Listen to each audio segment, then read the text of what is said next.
Bonjour tout le monde. Aujourd'hui on va parler de, attention, roulement de tambour, blogging. Et oui, quelle surprise. Et plus particulièrement aujourd'hui j'ai décidé de vous dire 5 choses que personne ne vous dit habituellement sur le blogging justement. Les blogs rentables, c'est une thématique où on va beaucoup vous envoyer du rêve dans tous les sens et on va pas vous parler des trucs un petit peu plus compliqués, un petit peu plus difficiles, parce que bien sûr c'est pas très vendeur de dire que c'est difficile quand derrière on vous vend la formation qui va avec. C'est pas non plus une expérience de grande malade, hein. Au moment où je tourne cette vidéo, bon bien sûr j'ai déjà eu des blogs par le passé, mais mon blog actuel n'a même pas encore un an, mais j'ai quand même découvert certaines choses vu que je le fais tous les jours, au quotidien, à plein temps. Je veux dire, je fais rien d'autre que mon blog et mes activités sur le web, donc j'ai pu remarquer certaines choses en plusieurs mois quand même. La première chose qu'on ne vous dit pas quand on vous dit voilà, vous pouvez gagner de l'argent avec votre blog, vous pouvez vivre de votre passion, c'est le fait que ça va prendre du temps. Souvent on vous vend des trucs comme quoi voilà, on peut vivre de son blog en travaillant dessus 1 heure par jour, ou alors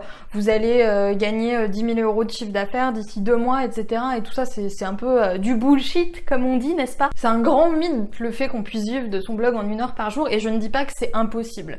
Je dis simplement que si vous êtes dans une logique où vous démarrez, où vous lancez votre premier blog, vous n'allez certainement pas réussir à gagner des revenus à peu près corrects ou confortables en travaillant seulement 1 heure par jour dessus. Quand j'ai lancé mon blog, réellement, genre les 2-3 premiers mois, je n'ai fait que ça, du lundi au dimanche, sans interruption, tout le temps. J'étais focalisée en fait sur mon blog et sur le fait d'écrire mes articles, de faire mon thème, de faire ma promotion, de gérer les réseaux sociaux. Il y a tellement de choses à faire que 1 heure par jour, en tout cas au commencement, ça me paraît impossible. Après, une fois que votre blog est lancé, que ça fait plusieurs mois, vous avez déjà une certaine audience, etc. Oui, ça prend beaucoup moins de temps, vous avez plus tout ce travail de promotion énorme qui est demandé au début. Si votre objectif c'est de vivre de votre blog en 1 heure par jour dès le départ, vous êtes vraiment mal barré. Moi je pense que c'est juste pas possible en fait. À moins d'avoir une chance incroyable et d'avoir les bonnes stratégies à mettre en place dans votre blog, c'est impossible pour moi de réussir en si peu de temps. Ça va prendre du temps, oui, mais ça va pas non plus prendre 50 ans. Je pense que en 1 an à peu près, vous pouvez quand même vous permettre d'avoir un revenu relativement confortable, en tout cas à peu près correct, qui vous permette de vivre de la même manière que n'importe quel travail vous permettrait de vivre. Moi là actuellement ça fait moins d'1 an que je tiens mon blog et pourtant j'arrive quand même à gagner un petit peu en dessous du SMIC grâce à ça, donc c'est quand même pas dégueulasse. On peut vivre de son blog assez rapidement, au bout de quelques mois j'ai commencé à monétiser le mien et depuis il continue à me rapporter de l'argent, mais pour en vivre complètement ça va pas être possible si vous y consacrez pas assez de temps et si vous n'êtes pas persévérant. Deuxième chose qu'on ne vous dit pas, c'est le fait que toutes les thématiques ne sont pas rentables. J'avais déjà tourné une vidéo à ce sujet-là où je répondais à la question est-ce que le blogging est la seule thématique rentable? Je vous laisse la vidéo juste là. Et pour moi, toutes les thématiques ont du potentiel, mais toutes les thématiques ne sont pas rentables de la même manière. Dans cette vidéo, j'expliquais justement que le blogging c'était une thématique bien plus rentable que les figurines Funko Pop. Je pense que là où vous pouvez vous différencier en choisissant un thème qui n'est peut-être pas forcément rentable, c'est au niveau de l'angle d'attaque, de la manière dont vous allez approcher le sujet, la manière dont vous allez choisir de développer le sujet. Si vous n'avez pas une thématique rentable, c'est pas grave. Il va juste falloir mettre en place certaines choses que d'autres blogueurs n'auront peut-être pas à mettre en place pour atteindre des résultats corrects et cohérents avec ce que vous attendez de ce blog-là. Troisième chose, la traversée du désert n'est pas une fatalité. Si vous ne connaissez pas un petit peu le principe de la traversée du désert, c'est en fait un terme utilisé par pas mal de blogueurs pour définir cette période où vous allez lancer votre blog, donc les premiers mois de vie de votre blog, où généralement vous avez genre 0 lecteur.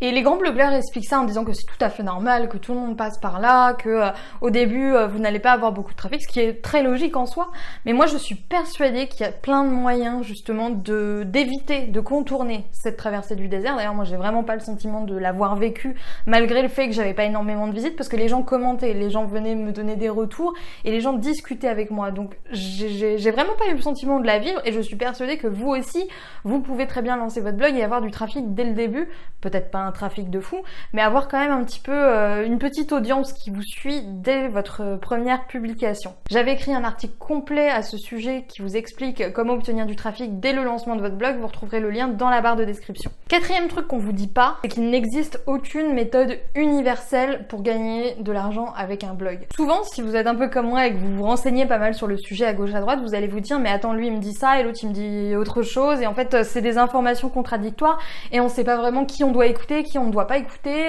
qui a raison, qui a tort. Du coup on se retrouve avec plein de blogueurs dont j'ai fait partie à un moment, qui sont complètement découragés parce que du coup on sait pas du tout ce qu'on doit faire. Il y en a un qui dit bleu, l'autre qui dit vert, donc comment voulez-vous peser le pour et le contre quand vous démarrez? Et je pense que le point sur lequel ces gens-là n'ont pas assez insisté, c'est le fait qu'il n'y avait pas de méthode universelle. Justement, tout le monde va vous donner sa méthode et vous verrez bien que ma méthode n'est pas la même que celle de quelqu'un d'autre. Il y a un nombre incalculable de manières dont on peut réussir sur le web et toutes les personnes qui ont réussi n'ont clairement pas utilisé exactement la même méthode. Il y en a peut-être certains qui ont employé à peu près les mêmes trucs, mais globalement vous allez voir que hormis certaines informations basiques, les conseils donnés par les blogueurs n'ont rien à voir les uns avec les autres. Et ça tient à un truc simple, c'est que personne n'a suivi la même route. Plutôt que de vous perdre et de vous prendre la tête en disant voilà, je sais pas qui écouter, je sais pas quoi faire, prenez la solution qui s'adapte le mieux à votre situation. Écoutez la personne qui vous inspire le plus confiance, écoutez la personne qui, d'après vous, donne les conseils les plus pertinents. Si vous vous mettez à écouter tout le monde, si vous vous mettez à vouloir suivre toutes les astuces qu'on vous donne, ce sera juste pas possible parce qu'il y a des astuces qui, entre elles, se tuent complètement. Personne n'a la même approche et les gens qui vous présentent leur approche, ça veut pas dire qu'ils ont la meilleure approche. C'est vous en fait, tout dépend de vous. Vous avez un blog qui est sur un sujet particulier qui n'est pas abordé par tout le monde. Donc logiquement, votre stratégie pour développer votre audience, pour développer votre business grâce à ce blog ne peut pas être la même que pour tout le monde. C'est pas possible. Ne paniquez pas si vous êtes assailli d'informations dans tous les sens et d'informations contradictoires en plus, parce que personne vous dira la même chose. Chacun vous donnera son expérience et c'est à vous de piocher ici et là les astuces qui vous correspondent pour construire votre propre stratégie, votre propre business model autour d'un blog. Et truc numéro 5 qu'on ne vous dit pas assez, c'est que vous allez vouloir abandonner. Et souvent, pour ne pas dire quasiment tout le temps, il y aura toujours quelque chose qui va vous décourager et vous faire vous poser la question, mais mince, est-ce que je fais le bon truc? Est-ce que je suis la bonne voie? Est-ce que je me suis pas trompée, est-ce que je devrais pas tout lâcher et retourner bosser au McDo? Alors non, s'il vous plaît, ne retournez pas bosser au McDo. Vous méritez mieux, vous méritez un travail qui vous plaît, qui vous passionne et qui vous fait vibrer. Au début, on se lance, on est hyper motivé, on se dit ouais, je lâcherai jamais l'affaire jusqu'à mes 1 million de chiffre d'affaires, je laisserai pas tomber, etc. Et au final, au fil du temps, cette motivation baisse, c'est logique, c'est normal. Et c'est là où en fait, il y a cette sélection naturelle, entre guillemets, des blogueurs qui réussissent et des blogueurs qui se foirent. C'est que ceux qui n'ont pas la persévérance pour continuer vont abandonner à ce moment-là où ils vont avoir un moment de creux, un moment de doute, où ils vont se dire ouais, mais au final, est-ce que ça vaut vraiment la peine de faire un blog, etc.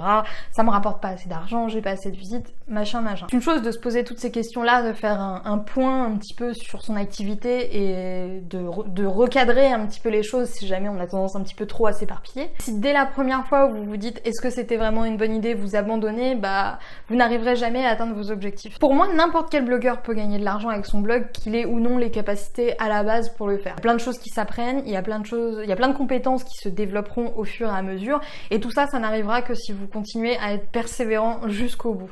J'insiste souvent là-dessus parce que pour moi, c'est vraiment trop dommage de voir des blogs qui sont très très bien au début et qui au final sont lâchés comme ça, on les abandonne, l'auteur a dû se dire bon j'en ai marre, j'abandonne, etc. Quelqu'un a dû lui mettre un commentaire en disant voilà, tout ce que tu veux c'est gagner de l'argent, il a lâché l'affaire, il a dit c'est terminé. Mais dès le début, il faudrait bien dire aux gens que c'est normal d'avoir ces phases-là, c'est normal de vouloir abandonner, c'est normal d'être découragé, c'est normal d'avoir des moments de mou, c'est normal que certains mois vous allez être moins motivé que d'autres à écrire des articles, certains mois ça va peut-être même vous saouler d'écrire des articles, vous pouvez pas être constant non plus tout le temps, on est quand même des êtres humains. Donc oui, vous allez vouloir abandonner cette motivation à toute épreuve que vous ressentez au début de votre aventure, vous n'allez pas la ressentir tout le temps, c'est logique. Mais prenez conscience que ces moments de mou, ce ne sont que des moments, ça ne sert à rien. C'est dommage en fait d'abandonner tout en plan comme ça, juste parce que vous avez eu une pensée négative et que vous vous êtes dit que ça n'en valait pas la peine. La persévérance, c'est la clé, alors restez persévérant et vous allez voir que ça va finir par payer. Donc voilà, cette vidéo est terminée, j'espère que ça vous aura plu et que ça vous aura aidé un petit peu à y voir plus clair si vous êtes en mode blogueur débutant ou si vous lancez votre blog bientôt. Ne désespérez pas, au début tout est toujours un petit peu compliqué, par la suite vous allez voir que tout s'arrange comme toujours. Passez une bonne journée, moi je vous dis à demain sur la chaîne de Wonder Way Queen.